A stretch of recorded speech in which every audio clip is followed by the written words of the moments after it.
Hey everyone, welcome back to I Dream of Homestead. I'm Josefina and today we're in the kitchen making carne con papas and salsa verde. So before I jump into this recipe, I just wanted to give a huge thank you to all of my new subscribers who have joined in since I last posted a video. I can't tell you how grateful I am for each and every one of you guys. In the past month since I last posted, I have jumped up to 260 subscribers and you guys are so sweet with all of the comments that you're leaving me, and I can't tell you how much I appreciate every single one of them. It has been a month since I last posted and I don't plan on regularly leaving that long of a gap in between videos, but I'm back. I'm here with a recipe today, and my next video is going to be a garden video where I will be showing you guys the setup I've got going for those new raised beds, putting them together as well as filling them, and then a seed starting video that I'm really excited for you guys to join me on. And if you haven't already, I hope you are willing to stick around and hit that subscribe button to follow me on my journey to becoming a homesteader. Okay, so like I said, I am making carne con papas and salsa verde, which is just some round roast that I have cut into about 1-inch bite-sized chunks. I'm also going to be adding in some gold potatoes, and that is going to be in a poblano and jalapeno sauce. If you don't want this to be spicy at all, then you would just leave the jalapenos out and do just the poblanos and the tomatoes and all the other ingredients that I'm adding into it. So to start, I'm going to cut out the tops of these poblanos to remove the seeds and the stems, and then I'm going to char them on an open flame. But if you are uncomfortable doing that, or you don't have that option because you have an electric stove, then you can stick these under the broiler until they are just completely charred on the outside. So to do that, I am just going to follow along this circle and cut that part out.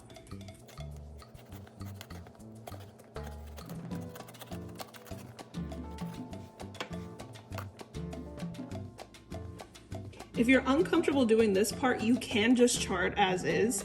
And then once it's completely charred, then you'll slit it down the side, split it open, and pull all of that out. For me, this is just so much easier, so I prefer this method. Any seeds that are left inside, you can reach in and pull them out, or you can just take them out later once you've charred them. All right, so again, it's just following along the top of it.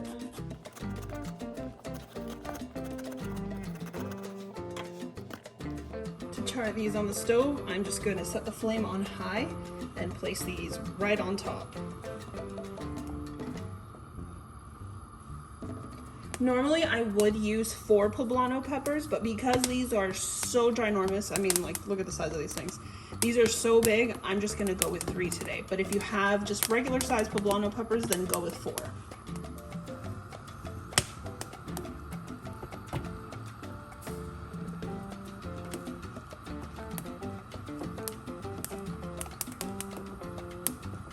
The purpose of roasting these peppers is so that I am able to remove the skin off of them, and that removes some of that bitterness that comes with peppers on their skin, and then it starts to release a sweetness in it and just gives it this really yummy roasty flavor. Once I have it charred really well, I'm going to add this into a bowl that I can cover with a lid so that it allows a lot of steam to build up, and it makes it so much easier for the skin to pull away from the pepper. This is what you want to see. It does look burnt, but I promise you it's going to be delicious.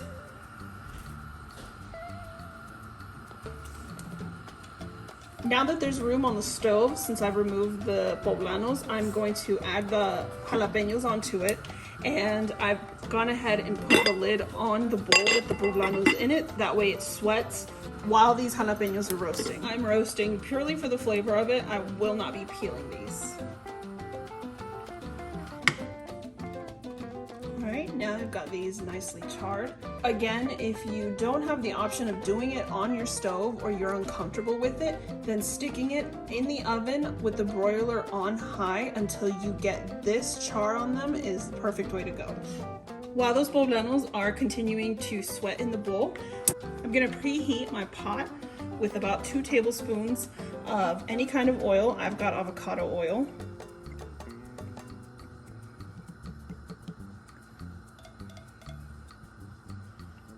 And then I'm going to season and saute the meat. So in this bowl, I've got 3 to 4 pounds of round roast that I've cubed up into small bite-sized chunks, about 1 inch thick. I'm going to season with about a tablespoon of Lawry seasoning salt, a tablespoon of garlic powder,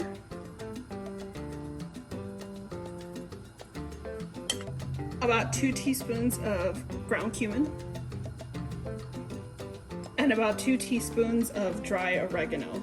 This is from my garden, so I've got to do a little extra work of grinding it up before adding it in.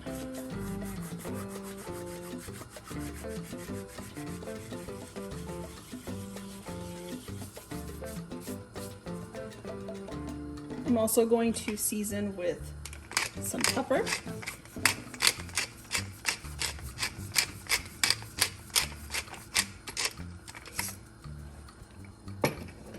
And because the Lawry seasoning salt already has salt in it, I am not going to add any into this. I'll be checking the sauce later to see if it needs any additional salt. So now that all of the spices are added in, I'm just going to massage it in. I probably should have taken my ring off for this, but the deed is done, and so I continue on.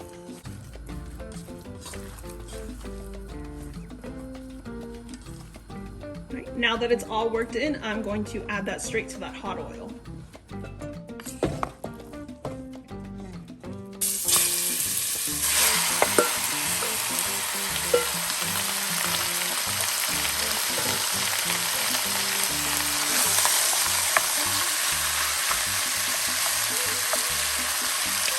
While the meat is searing, I am now going to take these Poblano peppers that I've roasted and I'm going to remove all of the skin.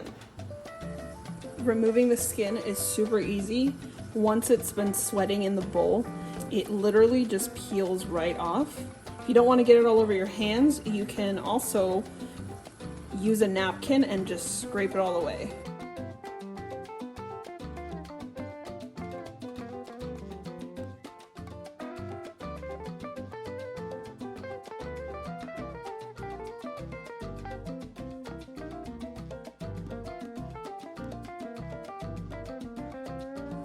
I've got the meat cooking on about medium-high heat, and you are going to get to a point where it starts swimming in its juices, and that's completely normal. Just let that keep cooking and cooking until that juice evaporates, and then the meat will start to sear. And because it's cooking so long, it's allowing the meat to get really tender before we add the sauce in. So just keep stirring it occasionally until that evaporates. Now that these peppers are all peeled, I'm just going to cut them into some smaller chunks to toss into the blender.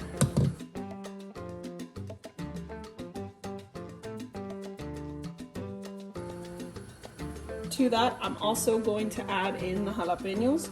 If you don't want to add in 2, you can add in 1. If you don't want to add any at all because you don't want any spice, then you can leave the jalapeños out. The poblanos though, those will not give it any heat. There is a very rare time when poblanos have a little bit of a kick to them, but they're never really spicy, and it's the kind of heat that goes away really fast when you drink some water.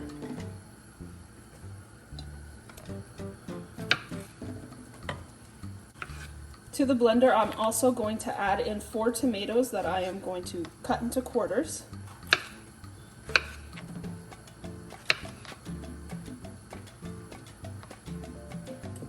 Actually, because of the size of these, I'm just going to go with 3 today.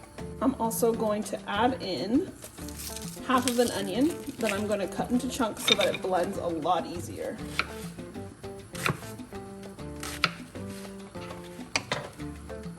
And the last thing I'll be adding is 6 cloves of garlic.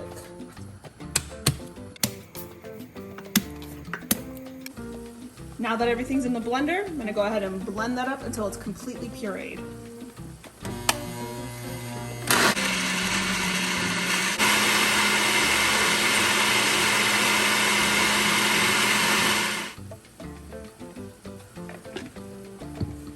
And now that the sauce is completely pureed, while the meat continues to cook, I'm going to small dice 3 large potatoes.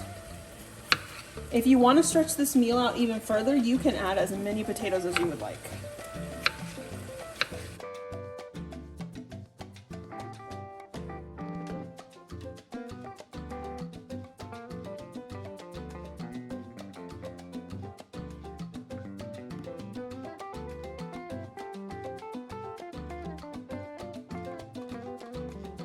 This is the size I go for when I cut my potatoes. They're about 1 inch thick, so they're pretty much the same size as the meat. So I've got the sauce completed, the potatoes diced, and the meat. Like I said, all of that liquid evaporated right out of it, and it's been searing. And this is what you're wanting to see. So at this point, I'm gonna add the potatoes into it.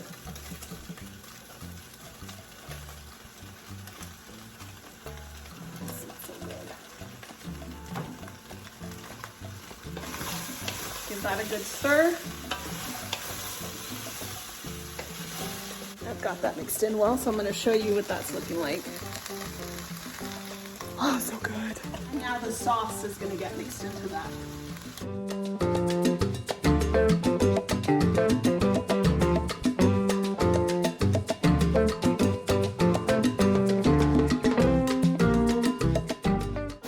Into the blender, I'm going to add in about 1/4 cup of water to get all of this lovely bit out of it and pour it into the pot. Give that a good swish around and pour it in. Just kidding, I'm adding in another 1/4 cup, so that's a total of 1/2 cup. Now that everything is mixed in well, I'm going to put the lid on it and let that cook for about 20 minutes until the potatoes are completely cooked through and the meat is nice and tender.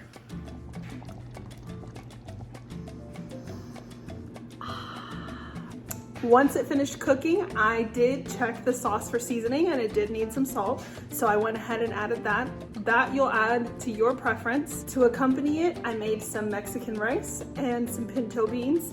The rice recipe I will link in the description box so that you can make that alongside it. The pinto beans I will share in another video, but I'm gonna go ahead and give this a taste.